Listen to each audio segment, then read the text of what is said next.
So everybody, thank you for joining us. It's Jay from Silent Voices. We're very lucky today because we're going to be talking to none other than Richard Felix, who I'm sure that you have all heard about. If you haven't, where have you been?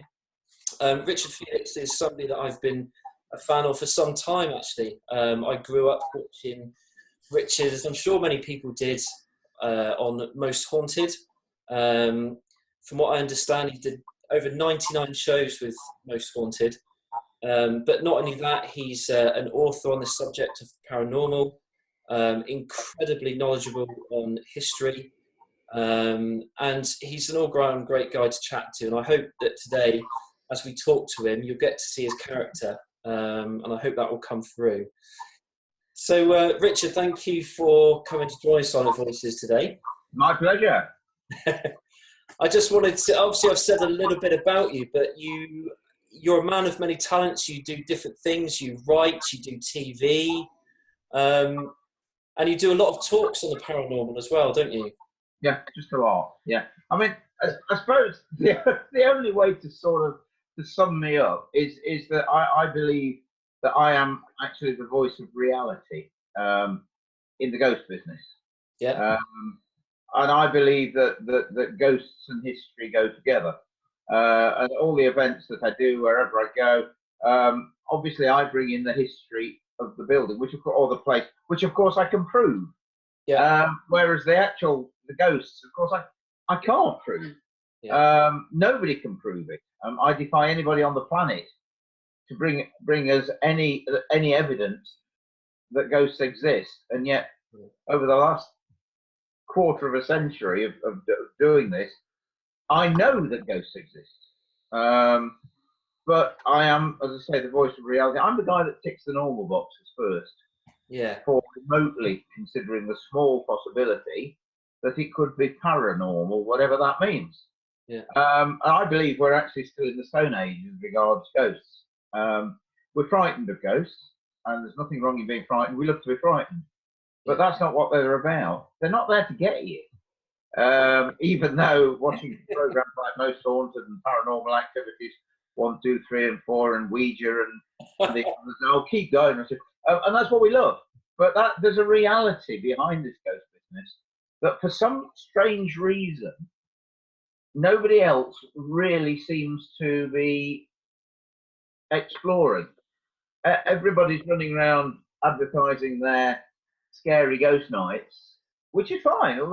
But, you know, and here's me just about to have a T-shirt, amongst other things, made that actually says, "Don't fear what you don't understand." Yeah. But we do. And so, you know, I'm different to most ghost hunters. Because I say, I'm trying to prove what ghosts are. Yeah. That's the whole crux of the matter. From what I'll be out of the job, by the way. Yeah. And from what I understand, you've been interested in the paranormal from quite a young age, from a child, I understand. That's right. I've been frightened of the paranormal since I was 4 years of age. And that's why for some reason, I'm trying to preach the fact that they're not there to get you, that they're not scary. Yeah. But yeah, I've always been frightened of ghosts. Yeah. And I still am. Yeah. I mean, those misguided people that watched Most Haunted for all those years, for instance, should get out more. Basically, you're the infrequent times that I actually ever went off alone. Yeah. Because this is real. This is no hype. This is not part of any of the shows or anything like that. I genuinely still have a fear for ghosts, and yet I know they're not there to get you. Yeah. Oh, ridiculous. So how did you originally get involved in the paranormal? Because you're also a historian as well, Richard. How did you get involved in the paranormal? Good question. I mean, basically, obviously, I've always been frightened. So I suppose, to a certain extent, something that you're frightened of, you probably have a healthy respect for, an interest, perhaps, in, which I suppose I always did. But basically, I all came from I was chairman of tourism in Derby. People say Derby tourism, you must be mad. But I mean, and so I actually opened a heritage centre in central Derby, in an old Tudor grammar school, We've got a ghost in it. Let's go to the little boy upstairs in the dormitories. And I was looking for ways of promoting the city of Derby. And I thought, well, let's have a look at this. Right, well, York do ghost walks. Chester do ghost walks. Edinburgh does ghost walks. Yeah. Why don't we try doing ghost walk in Derby? And that has snowballed. But the thing is, you see, I did the first ghost walk and didn't like it because I didn't believe it. I didn't believe in what I was saying because some of the stupid stories I'd read up about. I thought, no, I can't do this, and I stopped. And I thought, if I'm going to do it, I need to do it justice, and I need to believe in what I'm talking about. Yeah. And so I decided that I'd go off and research big time, and went into this with a local guy who's a medium, who is, in my opinion, one of the few genuine mediums that there are around. A local lad, and I learned so much. Who is that? His name is Wayne Anthony Boylan, but he goes under the name of Wayne Anthony. Right. We actually co-wrote the first book, Ghosts of Derby, together, and I learned a phenomenal amount from him. Yeah. And he's a professional medium. Yeah. But he's a great guy, and I learned a lot. And it snowballed from there. And of course, you know, it's gone to such an extent now. I've had Derby declared the most haunted city in Great Britain. Great Britain is the most haunted country in the world, so that means I've managed to get Derby as the most haunted city in the world. It's not bad, is it? No, that's very good. But not only did you go on to research quite a lot, you obviously made yourself quite a popular figure in the field. I mean, not only did you appear on Most Haunted, but from what I understand, you've done over 50 DVDs on the subject as well. Yeah. I'm doing the ghost tour of Great Britain, and I've been doing it for about 12 years, and up to now I've covered 37 counties of Great Britain, on DVDs, and lots of other ones as well. And of course, you know, I mean, so in other words, I've done 37 counties up to now, and we normally feature between 10 and 12 locations on each one. Yeah. So I've been in a lot of haunted locations. That's just on the DVDs. Never mind all of the most haunted places and Great British Ghosts with Christ Almighty, I can't remember her name. Michaela Strachan. Oh yes. Yeah. Amongst others, and you know, I've done an awful lot, and so I've been in a lot of places. But the big one is not only that, but in the last 24 years of doing this, not me personally, but a lot of it's been me. We've taken over 1.5 million people on a ghost walk around the city. Wow. And because I've also done Chester, Leicester, Chesterfield, York, Ashbourne, little place. Yeah, and I do ghost walks, and I talk to people. Yeah. And they talk to me, and they tell me their stories. Stories is the wrong word. Accounts. And so when people say to me, "Where do you get your knowledge from?" I say, people, talking to people and listening to their accounts and knowing full well that all these people that talk to me, they're not all nutters, they're not all overtired, they're not all drunk, they're not all mistaken, and they're not all making it up. Some of them are, but you can see through that, and you know when you're talking to someone about their particular cottage that's haunted by the old lady that still thinks she lives in it. You know, they could have been listening to the person telling me a similar story last week.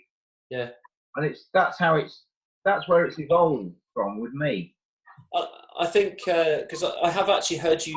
I've saw on the internet before. I think it was on YouTube, Rich. I heard you talking before about paranormal and ghosts and what ghosts are, and I found it quite fascinating because you kind of share the same views as myself. Being in Silent Voices, we all have different levels of beliefs. Yeah. And I tend to be, like yourself, I tend to be on the more sceptical side, but it doesn't mean that my mind is closed. You know, if I can be persuaded if I see enough evidence of something happening. Yeah. And I think I saw a quote on your website saying that, you know, 8 times out of 10, what you've seen or witnessed can be explained in some form or fashion. It's the other 2, you know, that you really can't explain. There's no explanation for. No, And that's so true. I kind of share that. Yeah. Yeah, most of the time, it was a shadow. It was your dad popping into the bedroom at 5 o'clock in Yeah. the morning because he'd run out of socks, Yeah. and all you saw was the dark shadow going out of the room. Yeah. It was a windy night, and that's why the door slammed itself shut, and so on, and so on, and so on. Central heating cooling down, the timbers in the old building cooling down at night, and so on and so on. Yeah. Yeah, that's right.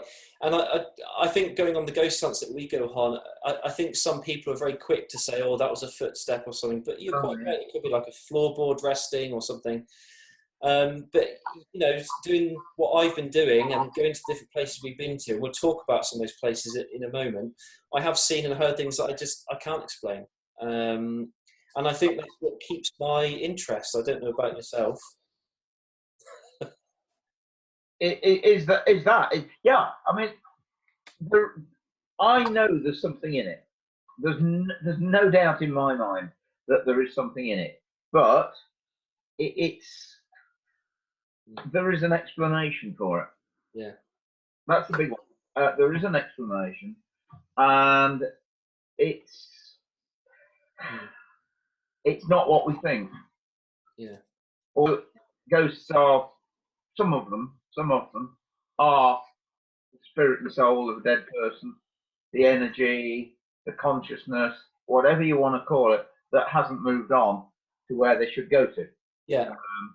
Be that a huge lake of energy, of consciousness that we all go back into and then come out again, or whether it's heaven, or hell, or I doubt that very much. But there's a reality there, and I believe that the ghost hunting public, which is massive, and I mean, it proved it with Most Haunted and the popularity of that, and all the American shows and everything else like that. But the public are now ready for the reality. They are ready to know more. The problem is that TV isn't interested because it ain't scary enough. Yeah. And they need scares. They need Yvette screaming every 5 minutes and me running off because I'm trying to go. And someone effing and blinding and someone else falling over and feeling sick and having a heart attack and fainting and being scratched on the back. And we love that. Yeah. And that's for the ratings. Yeah. And it works. I totally agree with you. And, shows like that, they do make it clear that they are for entertainment purposes only. So you have to kind of take that with a pinch of salt. But I think it's kind of the reason why I enjoy doing what I'm doing, because we actually give members of the public, people from everyday life, they can come into these environments like Bodmin Jail and experience these places for themselves to make their own mind up. And I think as long as people have got that curiosity about them, those are the people that we love to have come along. If they're curious, come and see for yourself. Hopefully have an experience for yourself. Absolutely. And it's very different from watching it on TV when you're actually there in that environment. Yes, it is. It is. But even so, even if nothing happens, they've had a fantastic experience by going into an extremely historic place, building, site, and going to the parts of those places that most of the general public never get to. Yeah. And something in its own right.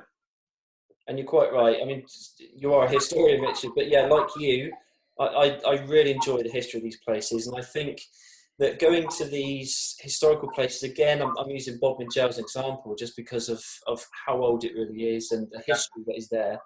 I think it kind of, it almost gives the place some respect as well. Yes, you're also going there to kind of respect the people that probably suffered in that environment. I don't think those places like that, they shouldn't be forgotten. I think they should be preserved. Yeah, indeed. I think that's a big part of why we do what we do as well. Yeah, that's very, very true. Very true. And of course, places like Bodmin Jail just have all the ingredients for haunting. Everything that, I mean, obviously I've got a jail. I run Derby Jail, which compared to Bodmin is tiny, and I'm very jealous very jealous of Bodmin Jail because it is preserved beautifully. Because there's a lot of it, whereas my place isn't. But these places are places of terror, torment, pain, anguish, death, execution, suicide. You've got all the ingredients there for a haunting, for more than one haunting. Yeah. So, Richard, I mean, you've probably experienced a lot of things firsthand yourself before. I mean, what would be some instances that really stick out in your mind? Some things that you would have witnessed, and have you actually seen a full apparition? Yeah, I've seen a ghost. Yeah. I've heard a ghost. Yeah. I've travelled with a ghost. Yeah. Right. And this is an adult program, and I've also been touched up by a ghost in America. Okay. We won't say too much about that now. I want to talk about that, Richard. It's up to you. But yeah, that's it. By the way, that's it. Four incidents. Yeah. That I can't explain. Yeah. Absolutely can't explain. And they were visual. They were visual. Only one visual. Oh, one. I saw a ghost in Derby Jail. Right. 3:20 on a Friday afternoon, broad daylight. And it's again, I've ticked all the normal boxes. I've tried to disprove it. I've tried everything to disprove it, and I can't. And it was a grey haze, the shape of a person, not male, not female, not clothed. I mean, I must be honest with you.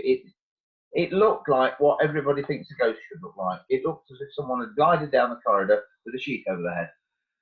But it wasn't a sheet. It was that shape though, and it was grey, and it was. I must have said this 20,000 times. It was distinctly grey.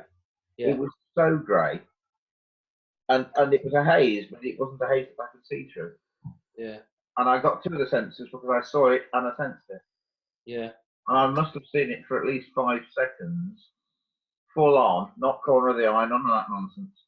Yeah. Full on, stared at it as it glided through an aperture, a sort of window, not a window, so for a cutout in the jail. Yeah. And it's altered my outlook completely, because when people used to say to me, "Have you ever seen a ghost?" You just said it. Have you ever seen a ghost? And for the first God knows how many years of my life, you say, "No, I haven't." No, but now I have. Yeah. And I think that's a question I get quite a lot. Is, well, what have you seen then? And for me personally, I haven't seen anything yet, but I have heard some very strange things that I can't explain. I have had footsteps walk behind me, and the sound is in 3D as it passes by. Yeah. And intelligent knocking sounds as well, and you can see that there's just no way anywhere that it can be faked. Yeah. So I haven't actually seen anything yet. So maybe I will. Maybe I will. It really alters your outlook on the whole business. Yeah. When you see it, but I mean, it was nothing that I could have mistaken for anything else. You know, if it looked like a person. You see, so many people see ghosts that say it looked like you and me. I couldn't understand why this guy was in fancy dress at that time of the day. It was as solid as No, this wasn't. This was unbelievably like a ghost should be. Yeah, I mean, the sort of ghost that we all fear, standing at the foot of the bed, shaking, rattling chains and going woo. He didn't do any of that. But that's the amazing part about it. Yeah. So real. Yeah. That's something. Well, maybe my time is coming. Maybe I will see something soon. But that's why I'm doing this, because I am interested. But this is what I said. We welcome everyone onto our ghost hunts, whether they're skeptical or not, as long as they've got an open mind and willing to, You've got to have an open mind. Yeah. Exactly. Yeah. That's exactly. What is it? I mean, to the believer, no proof is necessary. Yeah. To the cynic, no proof is possible. And that's right. That's very true. Yeah. Skepticism's all right. Cynicism isn't. And I cannot believe that there are still people out there that just say there's no such thing as. Yeah. Just because they haven't seen anything or heard anything or sensed anything. Yeah, I know there's no proof. But we believe a lot of what people, we believe that Neil Armstrong landed on the moon, but we didn't. We weren't there to witness it. Yeah. And everyone said, well, it could have been a fake. It could have been a fake film, in the same way as a film, a picture of a ghost could or possibly was fake. I haven't sailed around the earth, but I believe people that tell me that they have, and they didn't fall off the edge. Yeah, it's a very good point. Yeah. Something else that's just come to mind that you said just now about your experience when you actually saw a full apparition, is that it happened in the daytime. 3. Yeah. And on the phone, talking to a guy from Derby City Council. I mean, this isn't how it should be. I should have been sat in the dark saying, is there anybody there? Show yourself if you're there. Do something. Oh, come on, all that bollocks. But no. Talk about when you least expect it. And that's the thing. And I think all the experiences I've had, it just happens when you're least expecting it. That's right. But quite rightly, and we do our ghost hunts at night, but quite rightly, it could happen any time of day. Be at night. Nobody would ever dream of doing a ghost hunt in the daytime, would they? No, yeah, certainly. Oh, how ridiculous ghosts don't come out in the day. They're creatures of the night at 3 o'clock in the morning. Yeah. So, Richard, I mean, you've been to so many places. Where would be the most frightening place that you've been to? Wow. What really got you worried? Good question, that. Well, obviously, Gettysburg in the USA. Yeah. Sitting on top of some rocks at Gettysburg, a place called Little Round Top, really frightened me. Very much so, to such an extent that I panicked and fell off the rocks and cut my leg open on it. That was quite something. But we won't go into detail too much. That was actually the incident where I was touched by somebody. But I mean, tell you, I'm kidding you not. But actually, I think there's a hotel in Wales. I can't remember the name of it. It's old age is a dreadful thing, Is it Craigenos? Craigenos Castle. I don't know if you know, Richard. I don't know if you know, but we've actually filmed an episode there that we're editing at the minute. Oh, really? Yeah. Did you go into my bedroom where? We did look in the bedroom where you saw. Yeah, we did. Yeah. That frightening. But the whole of Craigenos Castle, I found frightening. It was the sort of place where, when we were walking around, you did not want to be at the back. You wanted to be in the middle. I'd echo that.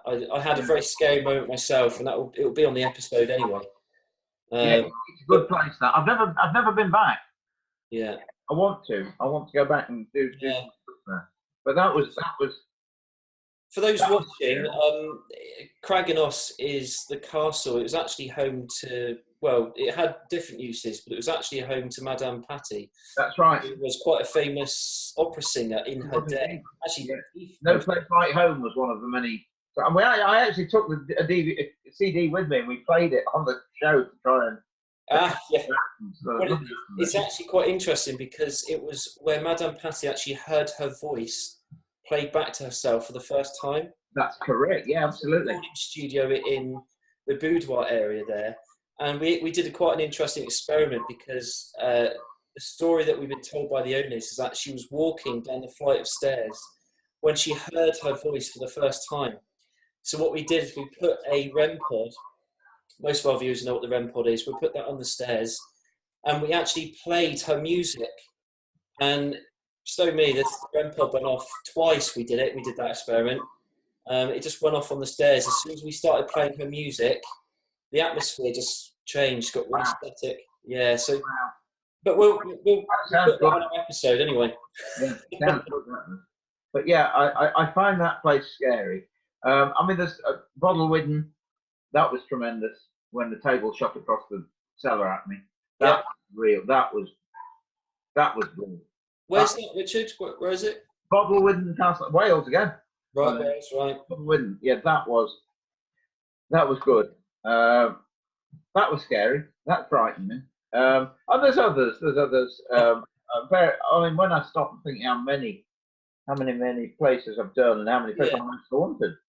Well, Richard, I mean, it's probably a good time to talk to you about Bodmin Jail as well. I mean, you've been there quite a few times, haven't you? I love it. It is. It have to be honest. It is one of my favourite places. Yeah. A, because it's so complete. There's so much of it. Yeah. It's got lots of very good ghost stories, ghosts in the damn place. Yeah. And I mean, I'll be honest with you. When we were there, my favourite part of the course is the naval wing. Yeah. I mean, it even gives me the shudders now when I stop and think when you stand at the door in the dark and you look in. It's big and it's like a cathedral without a roof. Yeah. And it's God. And for those that haven't been yet at the naval wing, I mean, I wouldn't like to say how long the naval wing is when you look into it, but there's probably about 4 floors of just doors. Yes. Very long that you can see because the floors have been taken out. But yeah, you're right. When you look in the dark and you can see nothing but doorways, it's quite a foreboding environment. Yes, it is. I mean, the program on Most Haunted was good, but could have been better because we did a séance with a table in one of the cells on the left-hand side of the naval wing. Yeah. I was very disappointed with the fact that it was. We could have actually the whole program could have just been that séance that we did. Really? In that cell. It was mind-blowing. Yeah. It was absolute. I was so excited by it, and it didn't come over in the right way on the program. Yeah. Now the phone's going. Yeah, that's okay. Not in here; it's into the room, but. Right. Yeah. So, is Bodmin? Would you say that's one of your favourite places to go to? Yes, Bodmin is one of my favourite places. It's a jail, prison, and I'm into jail big time because I've got one, and I believe them to be the most haunted places there are. To be quite honest with you, but it is one of my favourite places. I am extremely excited to come back and actually doing a night vigil because I actually haven't done a vigil. Have you not? I went back to see Simon, who owned it. I'm not sure if he still does. Spent a weekend down there discussing things that we were going to do, but nothing ever came of it. Okay. Well, today's your lucky day, Richard, because just to let our viewers know that, of course, you're going to be joining us at Bodmin Jail in October. Indeed. That's going to be on October the 28th. Yeah, just before Halloween. Yeah, exactly. That's going to be our Halloween week. You're going to be joining us at other places, but the 28th is where you'll be with us for that event. So obviously, if people listening in, if you check our Facebook page or if you look up Silent Voices on the Ticket Source website, you'll be able to get tickets to join us and Richard. But you'll be able to be with us until about 4 or 5 o'clock in the morning, Richard, there, if you want to. Sounds good to me. Sounds good to me. It's going to be good. I'm really looking forward to it. Really mean it. It's felt in place. That's what happen. We'll see. So so if people want to come and join us and Richard, make sure that you get in touch with us. One of the other places. This is another good time, Richard, for us to also talk about Jamaica Inn. Love it again. This is another place that you've been to before and you've explored. Oh, yeah. Did it on Most Haunted, of course. Very active, very good. But funnily enough, I was, to be honest with you, out of the action most of the time because at that time I was sitting in the hub with cameras and screens, watching what was happening and warning anyone if I could see anything that they weren't seeing. But it's a very good. Another one of my favourite. One of the reasons it's one of the favourite places. My father was going to buy it. Oh, really? Yes, indeed he was. I remember I went down with him when I was very young to go around it, and he was always wanted to end up as a sort of an owner of an old inn. Wow. And we went down when it was for sale. I'm going back to the 60s. Not that it didn't happen, which was a big disappointment to me. Yeah. And I've been a couple of times as well, and things have happened while I've been there. I like it very much. I like Jamaica Inn. It's What got sort all of things have happened there, Richard? Sorry? What sort of things have happened there? Well, I mean, I've done various things in the haunted bedrooms. I've had people that have believed they've seen a figure going down the corridor. I mean, because I've organised ghost hunts myself there. Not many, a couple, I think, in a period of time. Yeah. But it's the feel of the place, and it's actually a place which I won't actually talk about now. We'll leave it for the night. But there's a huge bit of proof about the ghosts in the place that I will reserve out for telling people on the night if people. Wow. Okay. Forward to that. But because that's what you see. That's again what I try and bring to reality the whole thing. I also try and put bits of proof, not to the ghost as such, because I can't prove the ghost. But what I can prove is how people thought about it at the time and how long this place has been renowned as being a haunted location. Yeah. And again, it's got the ingredients because it's an old inn, and we're talking of travellers, we're talking of highwaymen, people that are stagecoaches calling there, and robbers, footpads, highwaymen, creeping into people's bedrooms at night and cutting their throats and taking their purses, all sorts of stuff. It's a dead exciting place, and I love it. Yeah. And also, of course, on the ghost hunt that we have, we are going to be exploring the haunted bedrooms that you mentioned as well. If memory serves me right, it's 3 and 5. I can't remember. I remember that there, but I actually can't remember. Yeah, I think it's 3 and 5. Sounds right. And funny enough, it's once the customers have gone, it's us that gets to sleep in it as well. Fantastic. But we're normally so tired by then, you know. Yeah, you're too tired to go to even notice a ghost. But yeah, so customers that will be coming on the event, you will get to investigate the rooms 3 and 5 as well, because they'll be reserved for us. And of course, you'll get to see Richard as well. So that will be on the 21st of October that you'll be joining us. Indeed. Looking forward to it. Very much.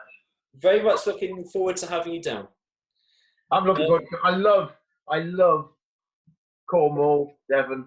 You know, it's a land of myths and legends, ghosts and ghouls and hairy hands and gosh almighty, what are they called? The dogs, the black dogs. Not hellhounds, they're called packs of hounds down there. Yeah. Yeah. All of these are you've probably covered extensively on your DVDs as well, haven't you? Just a bit. Yes. I shall be bringing some with me. And of course, I know from having conversations with you, I have mentioned before Abbey, which is in Torquay as well. Love it. And that is somewhere that it's probably my personal favourite, Abbey, because I've had a lot of personal experiences there. And the footsteps I was talking about earlier that actually walked around us in 3D and intelligent knocking, that all happened at Abbey. Yeah. And it is my favourite. But I know from talking to you, it's one of your favourites as well. Yes, oh, absolutely. And the reason is that this is a few years ago now. I went for a live with Derek.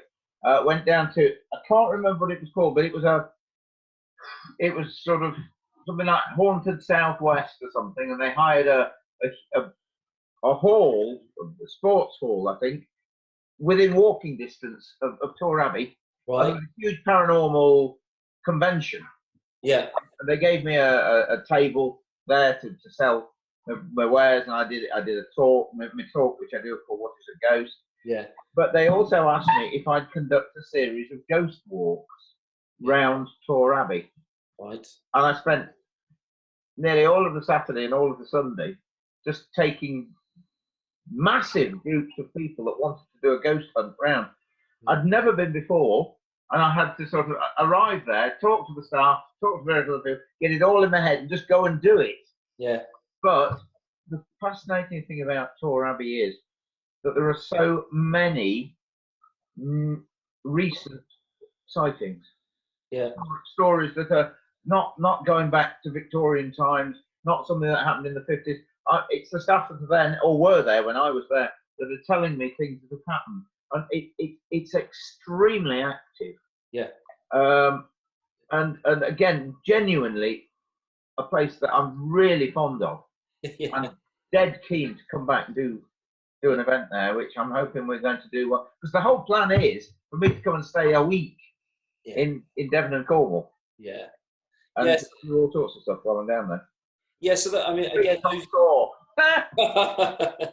so again, those watching at the moment, you're obviously, well, you're hearing it first from Richard, but not only will Richard be joining us on the 21st and 28th, we're hoping to put some other things together for you guys and us, because we enjoy this more than anyone as well.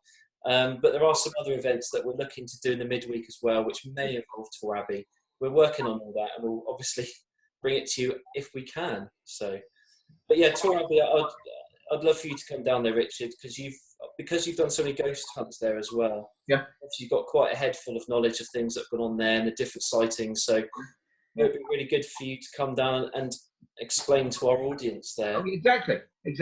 I mean, again, I won't tell it now, but I've got an amazing story of the, not curator, but caretaker or whatever it was, that I lived in at Tour Abbey. Yeah. And it's to do with his son. And it was something that used to appear in his son's bedroom. And again, there's historical evidence that I love to put with it to make you think, do you know that, God, that is possible. That's real. Yeah, I love it. Can't wait. Excellent. Well, yeah, Richard, again, we're looking forward to having you come down in October. I'm really grateful for you spending time talking to me tonight as well. My pleasure. You're always somebody that we've chatted a few times on the telephone, and it's always a pleasurable thing to do, because you have got a lot of knowledge. You seem to be quite, like you said, you're quite level-headed, and you're the voice of reason, which I really enjoy. And I'm hoping that we can bring that to our ghost hunts, to not only say to people, look, there really is something here, there really is something that we cannot explain, but we also have to be mindful that some things can be explained. And that, I think that's the best way to approach this whole subject in my view. Yeah. One day, the whole thing will be explained. One day. I think. In our lifetime. Well, I hope it's in mind. But if not, I'll come back and let you know. But this is why we do what we do. We love to give people the chance to come along and experience for yourselves. So come along and join us at one of our venues, and hopefully we can bring you some really interesting guys like Richard to come and put their perspective and their experiences forward, to try and help you make your own mind up as to exactly what's going on. Sounds good to me. Yeah. So Richard, thank you for joining us. I think we'll leave you to have a good night. You're very busy doing your own ghost walks at the minute, aren't you? Just a lot. Yeah, a lot on again. And the funny thing is, it's actually the quiet season, really, for ghost hunts. You know, summer, people don't want to come on ghost hunts as much normally, because it's daylight, it's light, it's warm. They've got holidays to do. But it's extremely busy at the moment. Yeah. Richard, if they want to come and join you, how would they get hold of you? Where do they look you up? Yeah, they can either go on to derbyjail.com. Yeah. GAOL, the original spelling, derbyjail.com. If they're interested in ghost, obviously, if you just do Derby Ghost Walk online, everything comes up. You can book online. I'm open to doing things for wherever people want. I travel all over the damn place. And that's how I do this talk called What is a Ghost, which, have to be honest with you, it does blow people's minds. Yeah. It really does. And they go away scratching their heads thinking. You have an accompanying book for this as well? Sorry? You have an accompanying book for that as well, I believe. Well, of course I do. Yes, and guess what it's called? What is a Ghost? Yeah. And it's again, it explains. I can't say that it's definitely right, but it gives a rational explanation to the whole damn thing, including, and I won't tell you now, including what the word ghost means. Right. Okay. Which will blow people's minds as well. So that is out and available now, isn't it? It is indeed, yeah. And again, I'll be bringing some down with me to Cornwall. That's fantastic. You can organise a book signing or something like that, or yeah, you never know. Yeah, we'd love for you to come down. Well, we are looking forward to you coming down. So am I. So am I. So you've heard it from the man himself. If you want to speak to or go on the ghost hunts with Richard, you can contact him at his website. He's easily found on Facebook as well. And also for us, if you want to look up the different venues that we've got, or come and join us and Richard in October for our Halloween events, just make sure that you go to the ticket source site and look up Silent Voices. We'll be right there. Or join our Facebook, because all our most up-to-date news goes on there as well. So, Richard, thank you very much for joining us. Pleasure. I know that you're a very busy man, and we'll let you get on and do your more ghost hunts. Thank you very much, and I'll see you in October. Take care, Richard. Bye. Cheers, thanks a lot. Bye.